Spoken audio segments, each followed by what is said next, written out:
Guys म still हेरिजबर्गमै छु होइन। हेरिजबर्ग एउटा ग्रोसरी स्टोरमा पसेँ, तर मैले यहाँ एउटा मान्छे देखेँ क्या, उता फर्केर गएछ नि। उहाँ चाहिँ लेजेन्डरी दाई इगल सर हुनुहुन्छ। अनि हामी सबैको एउटा क्वेसन छ क्या, इगल दाईले सुटिङ गर्नुभएको त्यो गीत छ नि भिजुअल, त्यसमा चाहिँ के कति उहाँले पाउनुभयो पारिश्रमिक भन्ने कुरो प्रायःलाई सबैलाई घुलदुली होला। त्यसको एन्सर आज म सोध्छु उहाँलाई है। दाजु यतै आउनुहोस् त, हाम्रो इगल दाजु। अस्ति हामी दुईजनाको भिडियो सबैले मन पराइदिनु भएको छ, थ्याङ्क यू सो मच दाजु। एउटा क्वेसन छ तपाईँलाई होइन। हामी सबैलाई थाहा छ तपाईँले रेफ्युजी फिल्ममा म त भुटानै जान मनपर्छ समथिङ गीत तपाईँले गाउनुभयो, एक्टिङ गर्नुभयो होइन। त्यो एक्टिङ गरे बापत चाहिँ तपाईँलाई त्यो रेफ्युजी फिल्मको डाइरेक्टर प्रोड्युसर अथवा जो कोहीले तपाईँलाई कति पारिश्रमिक दिन्छु भनेको थियो र कति दिए?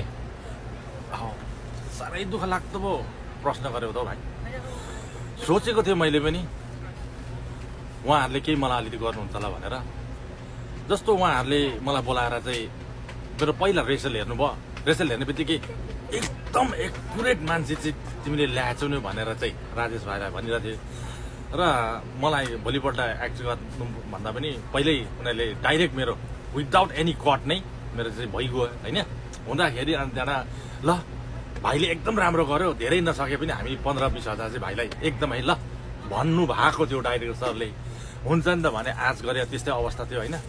अनि गयो हराए पछाडि दिन्छ नला भने आस्था ठुलो थियो, आएन एकैचोटि गीतहरू फिल्महरू निक्लिँदा मात्रै मलाई थाहा भयो कि मेरो गीत यति राम्रो चाहिँ भएछ भनेर कि।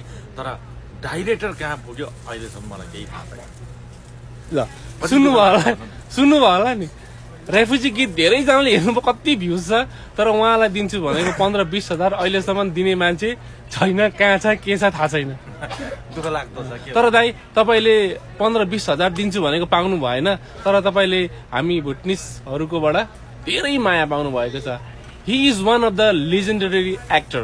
अनि उहाँले सिकाउनु भएका हरेक चेलाहरू अहिले म्युजिक भिडियो फिल्मतिर बनाइरहनु भएको छ, फिल्महरू बनाइरहनु भएको छ होइन।